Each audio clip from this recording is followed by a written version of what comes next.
pretty even game. And fourth quarter, we got off to a great start. Matherin got us off to a great start. I think a 5-point lead, and just were able to kind of keep chipping away at them. We're showing some signs of some improvement defensively. 50-point second half's pretty good against this team that can score. But got real contributions from 10 guys, and gonna keep working on getting better every day. Big change in this from first to second on the glass. Well, we talked about it at halftime. Oubre had 5 offensive rebounds in the first half. We did a much better job on him, keeping him off the glass and taking away his easy baskets. We just got more physical.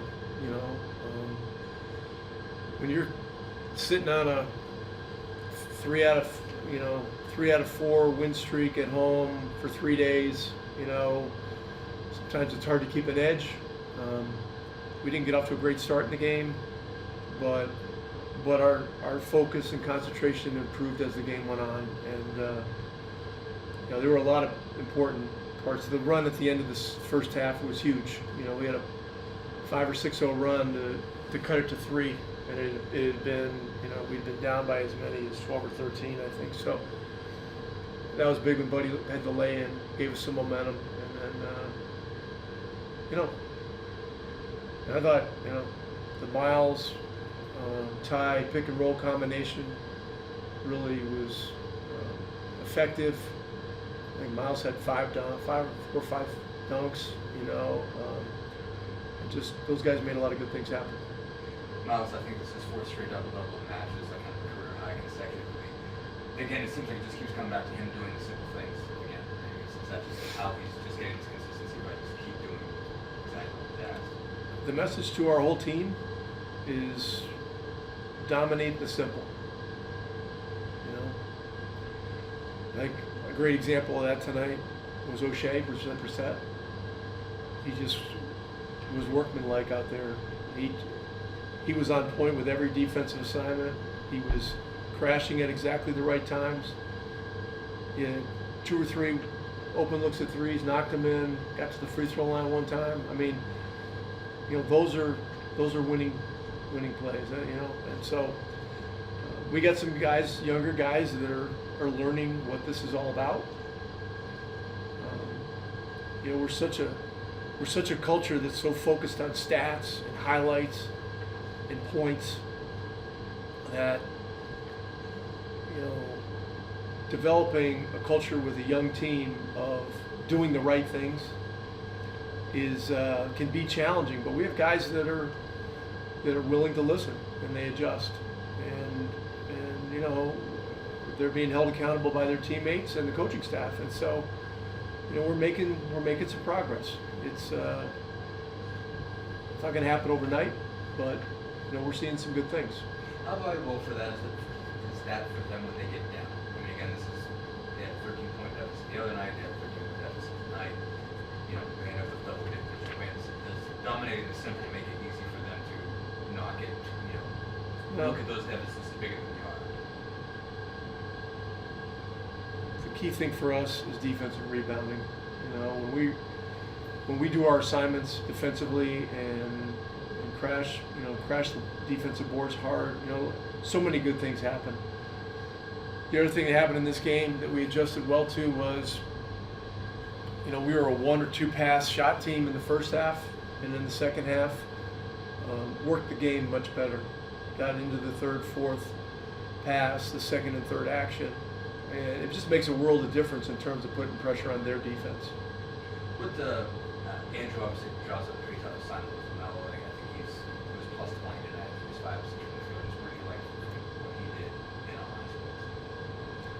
offense? He played more if he wouldn't have foul trouble.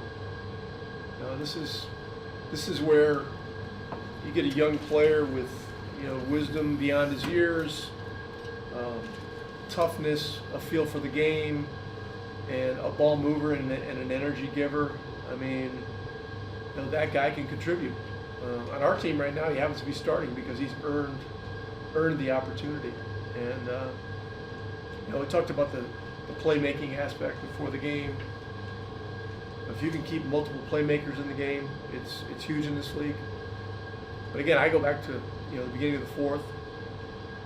Mathurin had a little bit of a frustrating night up to that point, but he just stayed in it. I think we went 6 or 7 or 8 straight points to start the fourth and got us a little bit of a lead, and that was big for us. So we're going to find more ways to get the ball into his hands, because he can cause some real problems for the defense. But overall, I like the way we adjusted as the game went on. We're not throwing any parties. It's one game. We're above 500 for the first time in a long time, which is great. But this is work. If we want to keep winning, we're going to have to keep an edge. We're going to have to keep giving each other energy and keep doing the simple things well. Last thing you mentioned is Tyrese and how well he was working on the pick and roll. How did you see him get better throughout this game? Obviously, some big shots at the end. Did some finishes. How did you see Yeah, when we're at home, we tend to play faster from start to finish. You get on the road, you find 1 or 2 things that are working well from an execution standpoint. You got to be able to execute half court as well, and his job in the pick and roll with Myles really was a game changer. I think we were up 2, and Mike Weiner suggested that we continue to look at that, and we did, and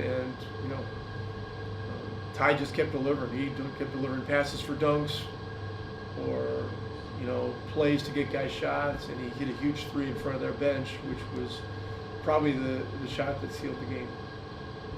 All good?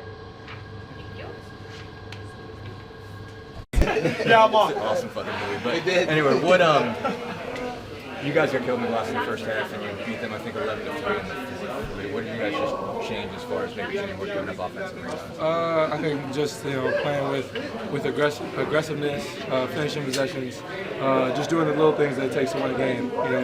First 3 quarters, things go up and down. There are runs. Basketball's a game of runs, but in the fourth, you got to make plays down the stretch, and we're able to do that. It's one thing Rick said was that his big message to you guys is to dominate this simply. How much does it help you guys when you're behind? As far as just not getting ahead of yourselves and just doing the simple, and it seems like it's worked the last 2 nights. Yeah, for sure. It's just the little things usually are what affects the game, right? You go home after a game, win or lose, you're like, man, those 2 little turnovers, maybe I missed a couple X outs, low man, different coverages, and that eats at you. So you gotta be able to do those little things because they stack up, right? So it starts with me, starts with Ray, starts with Myles, starts with that starting group to set the tone and do things right. What you and Myles obviously got really going on the pick and roll. Just what worked there? What made you guys so effective? I think just Myles rolling and just being big. I thought that we haven't seen drop coverage in a little while. We played Miami, we played Toronto, we played Denver. They did drop coverage, but we haven't seen it a ton this year. So we feel like it's probably a coverage that's good for us, that we feel very comfortable with, and having 4 guys that can shoot out there with Myles, and it gives him more freedom to roll. I think he's a little bit undersold on how good of a roller he is due to playing with another big in his career, and now I know he's really excited to be a full-time center, and things are working well for him. What makes him that good on the roll? I mean, obviously there's the athleticism.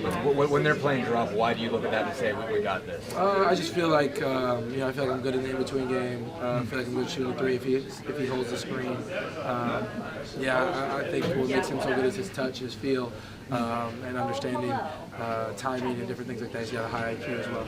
To go back to the simple thing, this is his 4th straight double-double. He's never had more than that. It's the first time he's done this since 2019. Just the consistency. Is it for him just doing the simple things? Yeah, just doing the little things. Just keep being who he is. Obviously, he's a great center, a great basketball player. We play with 2 bigs, so he has the opportunity to, grab boards and just find me and run. And offensively, he's going to score enough points that I'll take care of himself.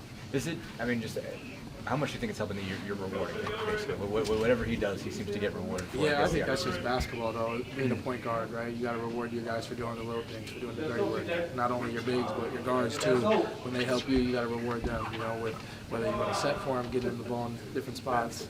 It's just kind of a part of being a point guard. Thanks, Tyrese. Yep, appreciate it. Myles, just what changed for you guys in the second half, especially when it came to That's rebounding? okay. I'm used to it. They got, I think, 15-second chances in the first half and 4 in the second. What did you guys' chances in the last? I think we just asserted ourselves more. I think it's one of the things where rebounding is more of a mentality. And I think we took on the challenge and we made it happen. I see power. What, I see a badass mother. I see right. Who don't take crap from nobody. Sanka, you did? Anyway, you obviously go 20 and 10. This is your 4th straight double-double. I think it's the first time you got that since 2019. What? Yes. How much is the just doing the simple thing leading to the consistency? I mean, that's just what it is. It's just playing my game, playing within the flow of the offense, and my teammates set me up. And it's being aggressive, man. I think my teammates have a lot of trust in me to go out there and make the right play, and put me in great position to do so. What just made the pick and roll work for you and Tyrese tonight, especially in the second half?